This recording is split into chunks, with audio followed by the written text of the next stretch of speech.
नमस्कार, my TV समाचारमा स्वागत छ। म मुस्कान समानी। समाचार सुरु गरौँ प्रमुख समाचारका शीर्षकहरूबाट। पौडेल समूहमा प्रस्ताव, देवा विरुद्ध आमरण अनसन, एक सतहमा युएईमा 5 नेपालीको कोरोनाबाट मृत्यु, आंशिक प्राध्यापकले निर्देशिका जलाए, विवादमा फसे ट्रम्प युद्धमा मारिएका अमेरिकी सैनिकलाई भने हरुवा र nationals league Portugal, Belgium, France र इङ्ल्यान्ड विजयी। अब समाचार विस्तारमा। नेपाली कांग्रेसका वरिष्ठ नेता रामचन्द्र पौडेल समूहले आञ्चन महाधिवेशनको निष्पक्षतामा नै प्रश्न उठेको भन्दै सभापति शेरबहादुर देउवासँग वार कि पार गर्ने तयारी गरेको छ। पार्टीमा सभापतिको स्वेच्छाचारिताले सीमा नागेको भन्दै नेताहरूले अब चुप बस्न नहुने निष्कर्ष निकालेका हुन्। शनिबार भएको भर्चुअल बैठकमा कार्यदलले 7 पृष्ठको प्रतिवेदन प्रस्ताव गरेको छ, जसमा पार्टी विधान विपरीत भएका निर्णयहरू खारेज गर्न आग्रह गर्ने र सम्बोधन नभए आमरण अनसन बस्ने सम्मका कार्यक्रम प्रस्ताव गरिएको छ। प्रस्तावमा शीर्ष नेताहरूले आफ्ना सुझाव दिएका छन्। बैठक समापन गर्ने क्रममा वरिष्ठ नेता पौडेलले यसबारे पूर्व प्रधानमन्त्री महामन्त्री कृष्ण सिटौलासँग पनि परामर्श गर्ने र कार्यदलको प्रतिवेदनलाई 3 दिनभित्र अन्तिम रूप दिने बताएका छन्। जति प्रयास गर्दा पनि सुनवाई नभएकाले अब वार कि पार गर्नुपर्छ भन्ने बताएको छ। कार्यदलले त्यसअनुसार प्रस्तावलाई परिमार्जन गरेर अन्तिम रूप दिन्छ, भर्चुअल बैठकमा सहभागी पौडेल समूहका एक नेता भन्छन्। नेपाल उद्योग वाणिज्य महासंघका वरिष्ठ उपाध्यक्ष शेखर गोल्छाले कोरोना बिमामा भएको मापदण्ड सच्याउन आग्रह गरेका छन्। निजी प्रयोगशालामा गरिएको परीक्षणमा अमान्य हुने गरी बिमा समितिले मापदण्ड बनाएपछि गोल्छाले त्यसलाई सच्याउन आग्रह गरेका हुन्। सरकारले नै अनुमति दिएर परीक्षण गर्दै आएका निजी प्रयोगशालाको रिपोर्ट नै मान्य हुँदैन भन्नु गलत भएको वरिष्ठ उपाध्यक्षले गोल्छाले बताए।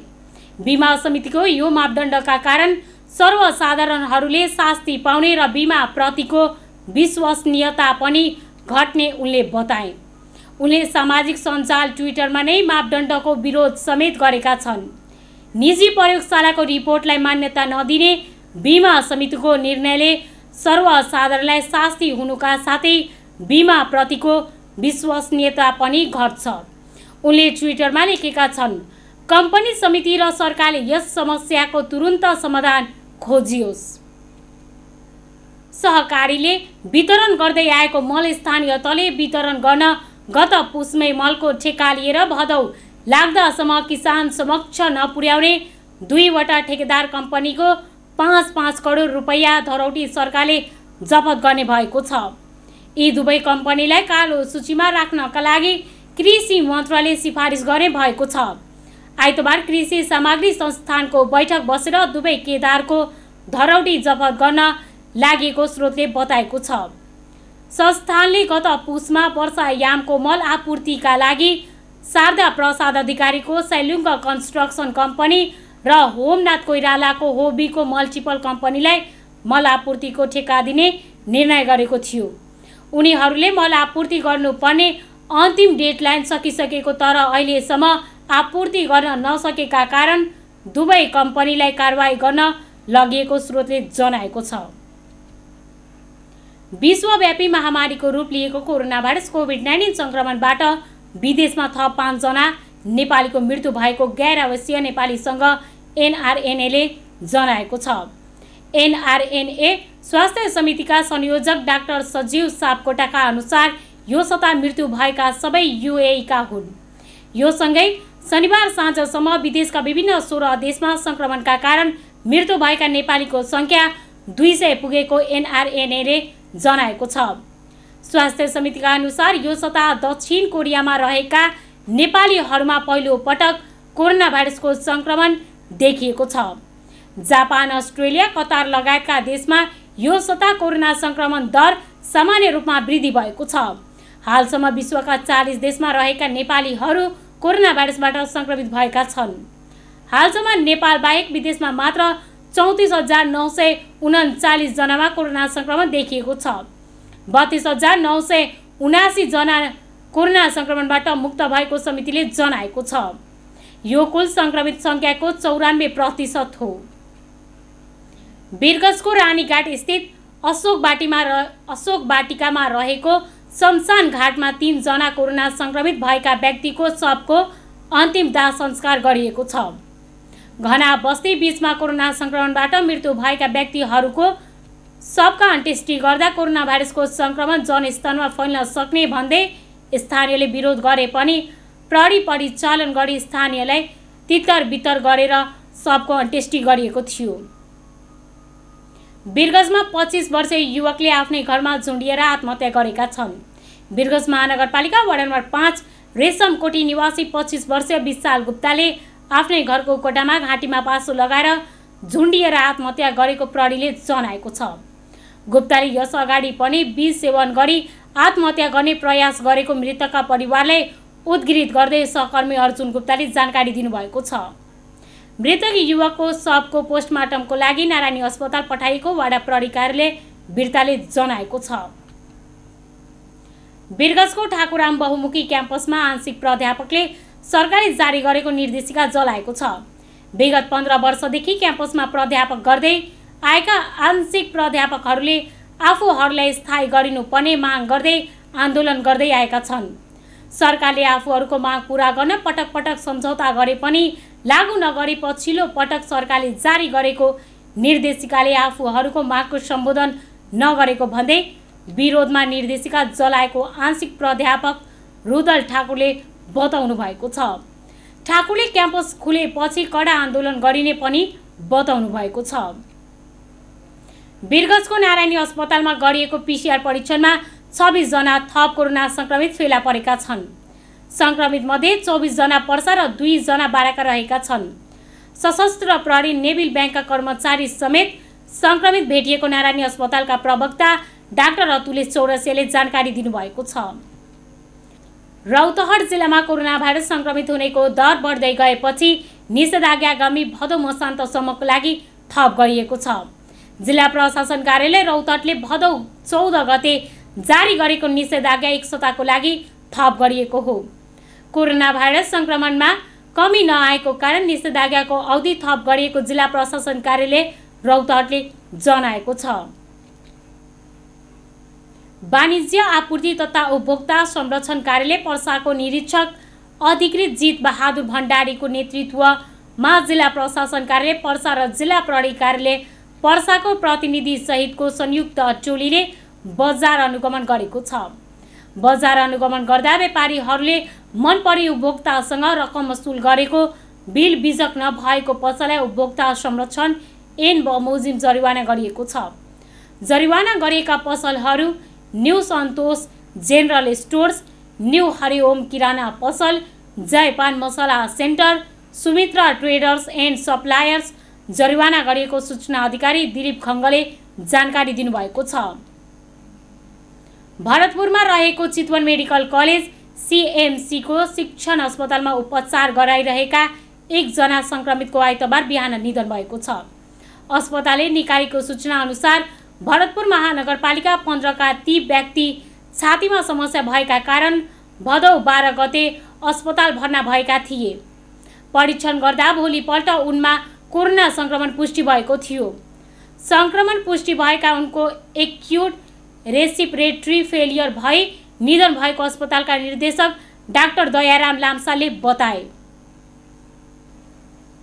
नेत्र विक्रम चन्द्र विप्लव नेतृत्वको नेकपाका नेता अनिल शर्मा बिराई अस्पताल परिसरबाटै पक्राउ परेका छन्। भरतपुर अस्पतालमा उपचाररत उनलाई प्रहरीले शनिबार अपराह्न गिरफ्तार गरेको हो। उनलाई अस्पतालले असार 3 गतेको डिस्चार्ज स्लिप दिएको पारिवारिक स्रोतले जनाएको छ। त्यस लगतै प्रहरीले नियन्त्रणमा लिएको हो। जिल्ला प्रहरी कार्यालय चितवनका प्रवक्ता सूर्य बहादुर थापाले धनुषामा बिराई विरुद्ध मुद्दा भएकाले नियन्त्रणमा लिएको बताए। उनले भने अस्पतालले डिस्चार्ज गरेसँगै नियन्त्रणमा लिएका हौ, उहाँलाई धनुषा पठाउँछौ। गत वैशाखमा भर्याङ्गबाट लडेपछि उपचारका लागि पुरानो मेडिकल कलेज पुग्दा उनलाई प्रहरीले पक्राउ गरेको थियो। तर चितवन जिल्ला अदालतले आदेश बमोजिम अस्पतालमा नै बसेर उपचार गराइरहेका थिए। गोरखा अस्पतालमा शनिबार उपचारका क्रममा मृत्यु भएकी 75 वर्षीय महिलामा कोरोना संक्रमण पुष्टि भएको छ। गोरखा नगरपालिका 7 की ती महिलालाई शनिबार अचेत अवस्थामा अस्पताल ल्याइएको थियो। 2 बजेतिर अस्पताल भर्ना हुनुभएको थियो। 4 बजेतिर उहाँको उपचारकै क्रममा मृत्यु भयो। गोरखा अस्पतालका सूचना अधिकारी कृष्ण ढकालले भने ती महिलाको परिवार सदस्यलाई शुक्रबार कोरोना पुष्टि भएको थियो। कन्ट्याक्ट ट्रेसिङका क्रममा उनको पनि स्वाब सङ्कलन गरी प्रदेश जनस्वास्थ्य प्रयोगशाला पठाइएको थियो। आइतबार रिपोर्ट आउँदा उनमा कोरोना पुष्टि भएको अस्पतालका सूचना अधिकारी ढकालले बताए। उहाँ दीर्घरोगी पनि हुनुहुन्थ्यो। केही दिनअघि चितवनको भरतपुरमा उपचार गरेर फर्कनु भएको छ। सुन्धारा स्थित केन्द्रीय कारागारमा कोरोना परीक्षण र कन्ट्याक्ट ट्रेसिङ पर्याप्त नहुँदा कैदी बन्दी संक्रमणको जोखिममा परेका छन्। कैदी बन्दीको उपचारका लागि स्थापना गरिएको कारागार अस्पताल व्यवस्थित नहुँदा संक्रमितको उपचारमा समेत बाधा पुगिरहेको छ। कोही संक्रमित भइहाले भर्ना गर्नका लागि अस्पताल पाउनै मुस्किल पर्ने जेलर लक्ष्मी बास्तोलाले बताए। अन्य अस्पतालले भर्ना लिन नमान्दा 19 जना संक्रमित अहिले कारागारभित्रै बसिरहेको उनले बताए। वीरपाटन या कुनै पनि सरकारी अस्पतालले हाम्रा संक्रमित लिन मान्दैनन्। एम्बुलेन्स बोलायो लिन आउँदैन। एउटा एम्बुलेन्स पठाइदेऊ भनेर स्वास्थ्य मन्त्रालयमा कैयौँ पटक फोन गर्छौँ तर आउँदैनन्। 1450 जना क्षमताको यो कारागारमा 3266 जना कैदी बन्दी राखिएको छ। क्षमताभन्दा बढी व्यक्ति राख्नु पर्दा कारागारमा सामाजिक दूरी कायम गर्न सम्भव नै नभएको उनले बताए। यहाँ 15 बालबालिका, 85 जना गम्भीर रोगी, 500 जना अन्य रोगका बिरामी र 60 वर्ष उमेर कटेका वृद्ध पनि छन्, जसलाई व्यवस्थित गरेर राख्न नसक्दा संक्रमणको उच्च जोखिममा छ। कारागारमा यस्ता जोखिम वर्गका व्यक्तिलाई छुट्टै राख्ने ठाउँ समेत छैन। संक्रमित 4 जनाको मृत्यु भइसकेको उनले बताए। भरतपुरको सूर्य विनायकमा गत सता सडकमा दूध पोख्ने डेरी सञ्चालक एक रात हिरासतमा बसेर छुटेका छन्। शुक्रबार पक्राउ परेका रानीकोट डेरीका सञ्चालक मनोज श्रेष्ठ अबदेखि यस्तो नगर्ने कागज गरेर शनिबार छुटेको महानगरीय प्रहरी वृत्त जगातीका प्रमुख प्रहरी नायब उपरीक्षक चक्रराज जोशीले बताए। किसानको दूध नबिकेपछि प्रतीकात्मक रूपमा भाइरल हुन दूध पोखेको तर सामाजिक सञ्जालबाट राम्रो प्रक्रिया नआएको बयान श्रेष्ठले प्रहरीलाई दिएका थिए। उनले भाइरल हुन खोज्दा गाली र शास्ति भोग्नु परेको बताए। दूध पोखेर आफूले एकातर्फ सामाजिक सञ्जालमा गाली खाएको र अर्कोतर्फ दूध पनि नष्ट भएको भन्दै उनले माफी मागे। प्रहरी नायब उपरीक्षक जोशीले भने अभावको बेला सडकमा दूध पोखेर निषेधाज्ञाको विरोध गरेको तथा अत्यावश्यक वस्तु नष्ट गरेको भन्दै सामाजिक सञ्जालमा तीव्र विरोध भएपछि जगाती प्रहरीले उनलाई पक्राउ गरेको थियो। निषेधाज्ञाले दूध बिक्री कम भएको भए पनि थप भएकै कारणले दूध नपोखेको श्रेष्ठले प्रहरीलाई बताएको थियो। प्रदेश 5 को 6 जिल्लामा भएका छुट्टै घटनामा 6 जनाको मृत्यु भएको छ। प्रदेश प्रहरी कार्यालयका अनुसार पाल्पा र बर्दियामा भएका सवारी दुर्घटनामा 2 जना, रूपन्देही, दाङ र बाँकेमा पानीमा डुबेर 3 जना तथा अर्घखाँचीमा 1 जना कैदी गरी 6 जनाको मृत्यु भएको हो।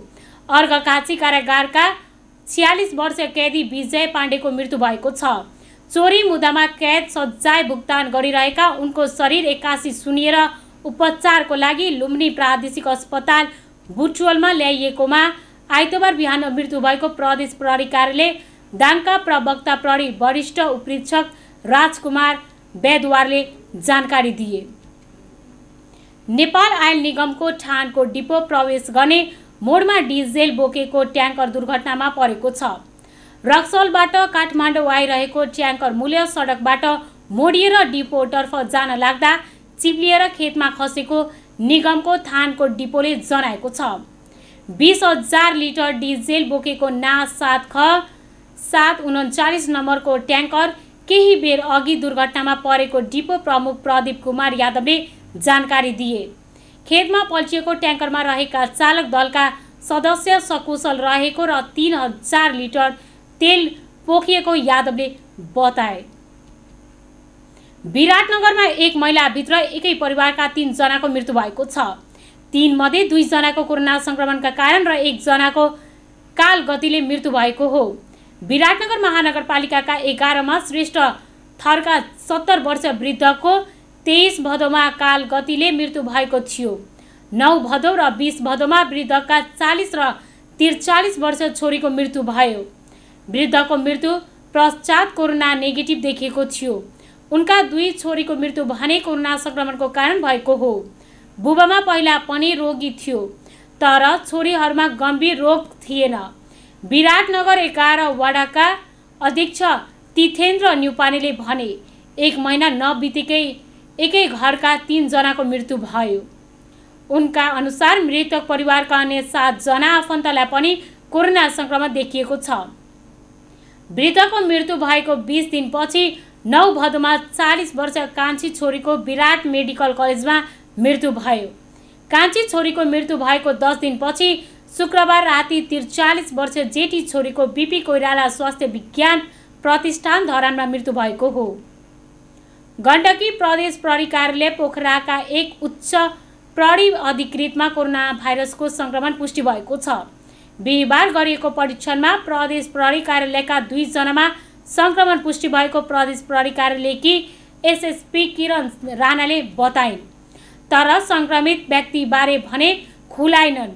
अर्का एक सुरक्षा अधिकृतले भने प्रदेश प्रहरीका उच्च प्रहरी अधिकृतमा संक्रमण देखिएको पुष्टि गरेका छन्। प्रदेश प्रहरी गणबाट स्याङ्जा गएर फर्केको चोलीमा कोरोना संक्रमण देखिएको थियो।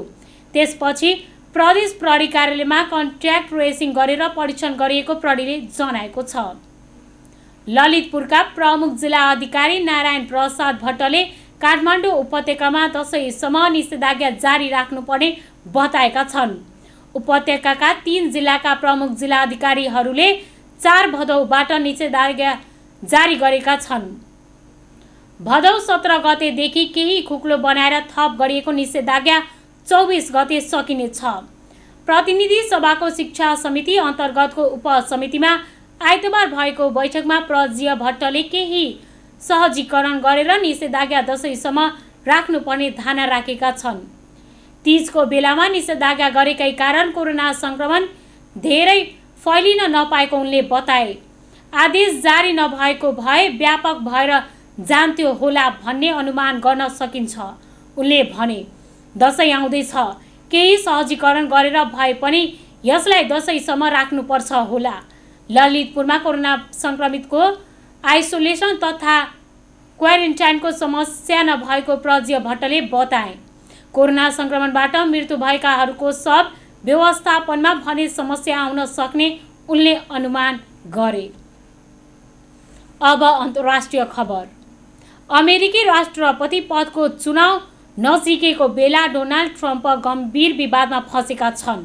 युद्धमा मारिएका अमेरिकी सैनिकलाई हरुवा र बुद्धु भनेपछि अमेरिकी राष्ट्रपति ट्रम्प विवादमा परेका हुन्।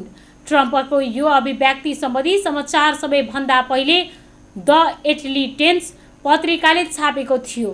त्यसपछि एसोसिएटेड प्रेस, एपी र फक्स न्यूजले पनि यो समाचार छापेको थियो।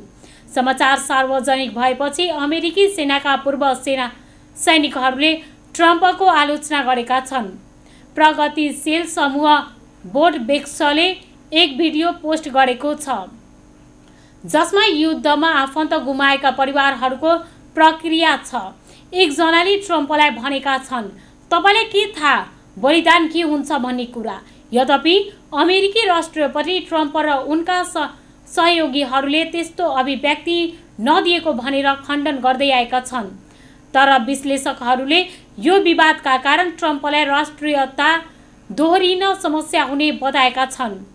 द एटलान्टिक पत्रिकाका अनुसार सन् 2018 मा पेरिस स्थित अमेरिकी सैनिकको स्मारक स्थलमा जाने ट्रम्पको कार्यक्रम थियो, तर उनले हारेका मान्छेले भरिएको ठाउँ भन्दै उक्त कार्यक्रम रद्द गरेका थिए। अब खेल खबर। युएइफ नेसनल लिगमा साबिक विजेता पोर्चुगलले शानदार सुरुवात गरेको छ।